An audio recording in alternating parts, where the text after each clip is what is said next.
Listen, I've been a station administrator for the Galactic Council for 73 cycles now, and I thought I'd seen everything. Thought being the key word there. Because nothing, and I mean absolutely nothing, could have prepared me for what happened when humanity decided to join our little corner of civilized space. My name is Vrekkt, and I run Outpost Helix 7. It's a nice place, if you ignore the occasional meteor shower, and the fact that we're floating in the middle of nowhere. We've got 14 different species living here, all coexisting peacefully. Well, mostly peacefully. The Kalari still complain about the Mectrans' cooking smells, but that's standard stuff. Everything changed 3 months ago when the humans arrived. The first one through our airlock was a woman named Dakota Mills. Tall by their standards, with this ridiculous grin that made me immediately suspicious. She wore a patched-up jacket covered in symbols I didn't recognize, and carried a bag that looked like it had survived a war. "Greetings," she said, way too cheerfully for someone who'd just spent 6 weeks in hyperspace. "I'm here to set up the human residential quarter. I should mention something important here. Humans were new. Like, really new. They'd only discovered faster than light travel 2 years prior, which in galactic terms is basically yesterday. Most species take centuries to get their act together enough to join the council. Humans did it in 24 months, which should have been our first warning sign, but I'm getting ahead of myself. The infestation started small. One of our maintenance crews, a lovely Plurian named Jixel, came running into my office 3 weeks after the humans moved in. His eye stalks were quivering, which is never a good sign. "Administrator Vrekkt," he wheezed, "we have a situation in the lower storage decks." I pulled up the surveillance feed and immediately wished I hadn't. The screen showed dozens, maybe hundreds, of small furry creatures swarming through our cargo bay. They had long tails, sharp teeth, and were currently chewing through a month's worth of supplies. "Skitter rats," I muttered. How in the seven hells did skitter rats get onto my station? For those of you fortunate enough to never have encountered these nightmares, skitter rats are a pest species from the outer rim. They breed faster than you can count, eat literally anything, and are smart enough to evade most conventional traps. They are also carriers of Relian fever, which can hospitalize half the species in known space. This was bad. Really bad. I immediately called an emergency meeting with all the section heads. We gathered in the conference room, which suddenly felt very small with a Thraxian breathing down my neck. "Options?" I asked, already dreading the answers. Jixel spoke first. "We could try poison, but that risks contaminating our air recyclers." "Vacuum purge," suggested Kelmar, our security chief. He was a Javik, built like a tank with anger issues. "Can't do that without evacuating 3 entire decks," I replied. "That's 400 residents, including the new human quarter." That's when things got interesting. The door to the conference room opened, and Dakota Mills walked in without being invited. Behind her were 2 other humans. One was a young man with wild hair named Tommy Ortega, and the other was an older woman called Professor Lynn Hayward. "Sorry to interrupt," Dakota said, not sounding sorry at all, "but we couldn't help overhearing about your rat problem." "Skitter rats," I corrected automatically. "And this is a closed meeting." Right, skitter rats," she continued, completely ignoring my tone. "Thing is, we might have a solution. Can we see the footage?" I was too tired to argue. I pulled up the surveillance feed again, and all 3 humans crowded around the screen with an intensity that made me deeply uncomfortable. "Oh yeah," Tommy said, "those are basically space rats. We have rats on Earth," Professor Hayward added, adjusting what I later learned were called glasses. "Dealt with them for thousands of years. And you've eradicated them?" Kelmar asked hopefully. All 3 humans laughed. Actually laughed. Dakota wiped her eyes. "Oh no, they are still everywhere," she said. "But we've gotten pretty good at managing them. And more importantly," she paused dramatically, "we know exactly what eats them." That's how I found myself, 2 days later, standing in our main cargo bay while the humans unveiled their solution. They'd converted an entire storage container into what they called a habitat. Inside were creatures that made my spine plates retract in horror. They called them cats. "Absolutely not," I shouted. "Those are predators." "Technically, yes," Professor Hayward said calmly. "But they are domesticated predators. Humans have lived with them for over 10,000 years. Look at their teeth." Jixel whimpered. The creatures in question were staring at us through the transparent walls of their container. They came in different colors and sizes, but all shared the same basic nightmare fuel design: sharp retractable claws, fangs, and eyes that tracked movement with terrifying precision. One of them, a large orange specimen, yawned widely, displaying a mouth full of teeth that could definitely do damage. "Those are murder machines," Kelmar stated flatly. "This one's name is Butterscotch," Tommy said, pointing at the orange menace. "Here's a sweetie. Watch." He opened the container and reached in. I nearly activated the emergency shields, but the creature just pushed its head against Tommy's hand and made a strange rumbling noise. His purring, Dakota explained. It means he's happy. It's weaponizing sound to lower our guard, I countered. Or, Professor Hayward interjected, he's just a friendly cat who likes being petted. I've brought 12 cats total. Each one is a skilled hunter with a strong prey drive. Release them in the affected areas, and your Skitter Rat problem will solve itself within a week. And then we'll have a cat problem. I protested. Cats are contained easily enough, Dakota said. Plus, they are clean, relatively quiet, and honestly, you'll probably end up liking them. I looked at Kelmar. He looked at Jigsaw. Jigsaw looked at his datapad like it contained the answers to the universe. We're desperate, Kelmar finally said. The Skitter Rats have reached the medical bay. 3 patients have been bitten. That sealed it. Against every instinct screaming in my brain, I authorized the deployment of 12 Earth predators onto my station. The first cat we released was Butterscotch. We opened his carrier in Corridor 12B, which had the highest concentration of Skitter Rats according to our sensors. The cat stepped out slowly, sniffed the air, and then his eyes locked onto something in the shadows. What happened next was simultaneously impressive and horrifying. Butterscotch moved like liquid death. One moment he was sitting calmly, the next he was a blow of orange fury launching himself at a Skitter Rat that had been foolish enough to show itself. There was a brief squeak and then silence. Good boy. Tommy praised, as if the creature hadn't just committed murder in front of us. Over the next 3 days, we released the remaining 11 cats throughout the affected zones. Their names were equally ridiculous: Whiskers, Mittens, Shadow, Princess Fluffington, Mr. Beans, Sergeant Paws, Noodles, Garbage Cat, I Didn't Ask, Moonlight, Socks, and one simply called Cat. The results were undeniable. Within 48 hours, Skitter Rat sightings dropped by 60%. Within a week, they were functionally extinct on my station. The cats had hunted them down with ruthless efficiency, proving that humanity's solution was actually working. But here's where things got weird. The cats started showing up in places they shouldn't. Not because they were lost, but because the residents were inviting them in. I first noticed when I walked past the Kalari residential area, and saw one of their younglings sitting cross-legged on the floor while Mittens, the small grey and white cat, sat in their lap. The youngling was running their tentacles gently over the cat's fur, and the cat was making that strange purring sound. What are you doing? I asked the parent, who was watching nearby. The small predator brings joy, they replied simply. Look at how content Zip is. I haven't seen them this calm in weeks. 2 days later, I caught Jigsaw, yes, Jigsaw, who'd been terrified of the cats, carrying Princess Fluffington around in his tool bag. She helps me work, he protested when I confronted him. She's good luck. And she caught 2 maintenance mice yesterday. We don't have maintenance mice. We do now. They are much smaller than the Skitter Rats. Princess is earning her keep. Even Kelmar, my tough-as-nails security chief, had betrayed me. I found him in his office with Sergeant Paws sleeping on his desk. Don't start, he growled before I could say anything. The beast is an excellent judge of character. He hissed at that Mectran smuggler last week, and guess what? Contraband in his quarters. The cat is not a security asset. Tell that to Sergeant Paws. He's already got a better arrest record than half my team. The humans, naturally, were thrilled. Dakota had started hosting something called a petting hour in the recreation deck, where residents could come interact with whichever cats felt like socializing. It was always packed. Professor Hayward was giving lectures on proper cat care that had waiting lists. Waiting lists. On my station, and Tommy. Tommy had somehow convinced the cafeteria to start stocking something called tuna specifically for the cats, despite the fact that it cost 3 times as much as standard protein rations. I was losing control of my own station to 12 furry predators and the insane species that brought them here. Then came the incident that changed everything. It was late in the night cycle when the alarm started blaring. A ship had docked without authorization at our secondary airlock. Pirates. Raiders from the Kelthros Expanse, known for their brutality and complete lack of respect for council law. 6 of them forced their way onto the station, armed and dangerous. They herded a group of residents into the central plaza, demanding access to our treasury vault. I was in my office, frantically trying to coordinate a response while Kelmar gathered security forces. But here's the thing about cats. They don't care about your plans. They don't follow protocols.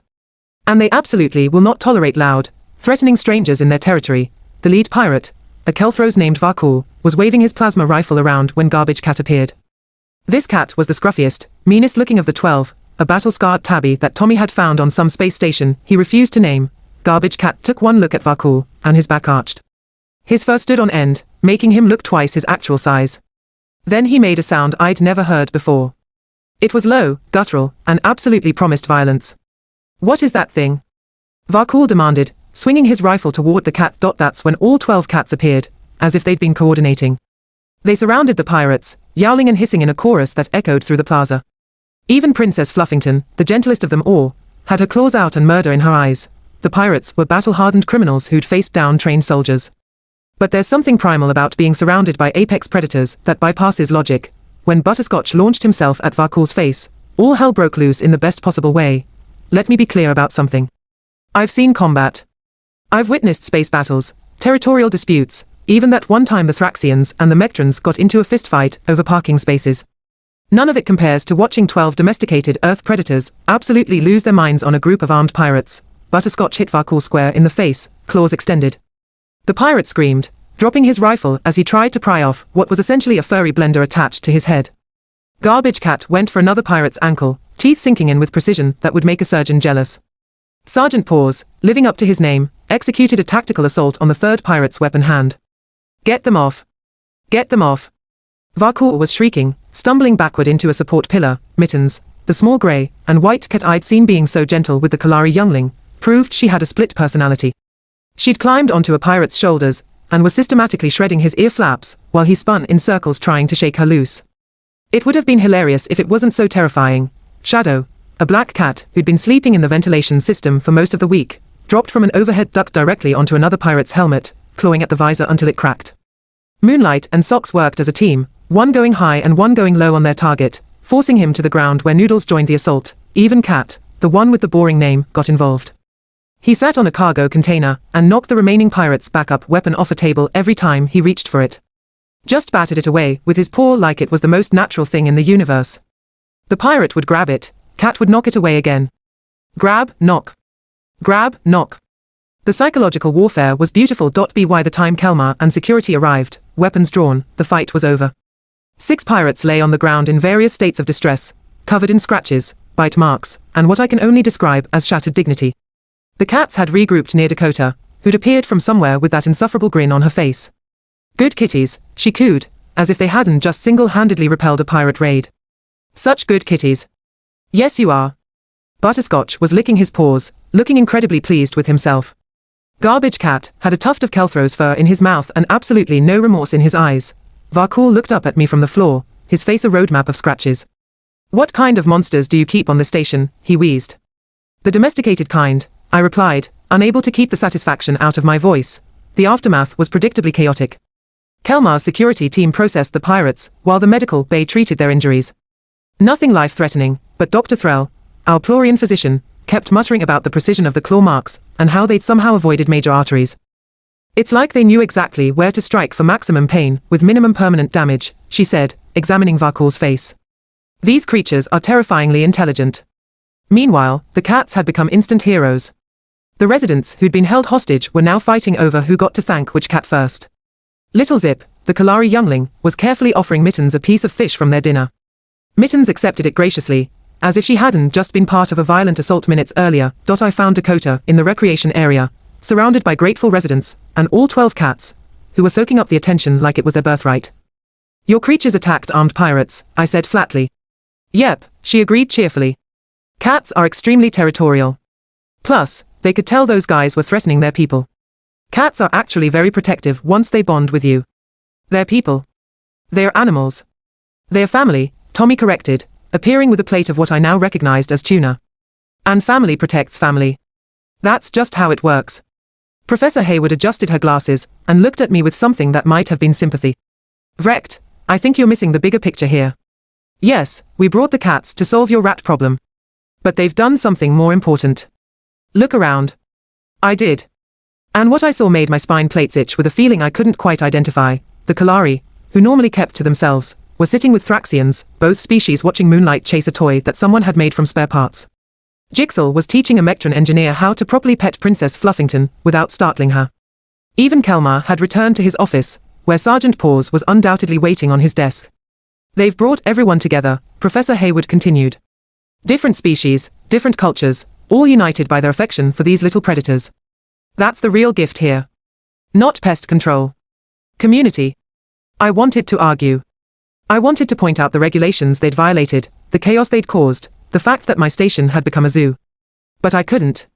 Because she was right, before the cats, my station was functional. Everyone coexisted, sure, but there was always distance. The Kalari didn't trust the Thraxians. The Mectrans complained about everyone. The Javik security force intimidated the civilian population. We all lived in the same space, but led separate lives, now. Now I had cross-species play dates happening in the recreation deck. I had residents teaching each other about cat behavior, sharing tips and stories. I had a Thraxian mechanic who'd never spoken to anyone outside his species crying actual tears, because Whiskers had curled up in his lap during his break. The cats had done in 3 weeks what I'd failed to accomplish in 73 cycles. They'd made my station a home. Fine, I said, surprising myself. The cats can stay. But there are going to be rules. Proper feeding schedules, veterinary care, defined territories. Already written up a proposal, Dakota said, pulling out a datapad. Professor Hayward and I spent last night drafting it. Vaccination schedules, behavior guidelines, even a breeding prevention plan, so we don't end up with hundreds of cats. You already knew I'd agree. Hoped, not knew. But yeah, we had a feeling. Especially after the pirate incident. Hard to argue with results like that. She wasn't wrong. The Council Security Bulletin I'd have to file was going to be interesting. Subject, Station Defense. Method, 12 small Earth predators with attitude problems. Casualties, 0. Pirate dignity, completely destroyed. Over the following weeks, I watched my station transform. The cats had fully integrated into daily life. Butterscotch became the unofficial mascot of the engineering department, where his ability to find warm spots led him to identify overheating equipment before it failed. Princess Fluffington spent her days in the education center, where younglings of various species learned gentleness and responsibility by caring for her. Garbage Cat, true to form, adopted the security force. He patrolled with them, his mere presence deterring the kind of small-time troublemakers who used to plague the commercial sectors. Criminals don't want to deal with a cat who looks like he's seen things and regrets nothing. Shadow remained mysterious, appearing and disappearing through the ventilation system, but residents reported feeling safer knowing he was watching from above. Moonlight and Socks became therapy animals, officially registered with the medical bay. Dr. Thrall admitted, grudgingly, that patients with the cats present recovered faster and complained less. Even Cat, with his boring name and tendency to knock things off surfaces, found his purpose. The science lab adopted him after discovering his talent for detecting air pressure changes. Apparently, he'd sit up and stare at specific panels minutes before minor malfunctions occurred. Saved the lab 3 times in 1 month, Tommy started a cat cafe in the commercial district. It was packed every single day. Residents would pay credits just to sit and drink beverages while cats wandered around, demanding attention, or ignoring everyone with equal enthusiasm. The profits went into a station improvement fund, which meant the cats were now literally paying for their own keep and then some. The Galactic Council caught wind of the situation, of course. They sent an inspector, a very serious Valtorian named Crest, who arrived with a clipboard and a severe expression. He spent 3 days examining every aspect of the cat integration program, interviewing residents, reviewing incident reports, and observing the animals themselves. I was certain would fail some obscure regulation. Probably dozens of them. Crest called me to the conference room on his final day. He sat across from me, datapad in hand, while Sergeant Paws slept on the table between us. The cat had wandered in and refused to leave, and at this point, I'd learned to just accept it. Administrator Vrekkt, Crest began formally, I have completed my inspection. And? I braced for the worst. This is the most efficient, socially cohesive station I've evaluated in 15 years. He tapped his datapad. Crime down 47%. Medical complaints down 32%. Resident satisfaction scores up by 68%. Maintenance issues identified and resolved 20% faster. And somehow, you've achieved complete cultural integration across 14 species.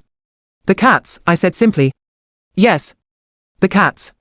He reached out slowly, hesitantly, and touched Sergeant Paws' head. The cat opened one eye, assessed whether this was worth waking up for, decided it wasn't, and went back to sleep. Crest smiled. Actually smiled. I'm recommending your program as a model for other stations, he continued. The Council is particularly interested in the psychological benefits. We've struggled for decades to create true community in mixed species environments. Humans solved it with predators that purr. They do have a way of cutting through complexity, I admitted. Indeed. Tell me, Administrator, what have you learned from this experience? I thought about it, really thought about it. Looked at Sergeant Paws, who'd now rolled onto his back, completely vulnerable and trusting. Thought about Butterscotch saving equipment, about Mittens comforting younglings, about 12 cats defeating 6 armed pirates. I learned that humans are absolutely insane, I said slowly. They see a problem and their solution is to throw a different problem at it and hope both problems become friends. But somehow, impossibly, it works. They don't think like us. Where we see danger, they see potential.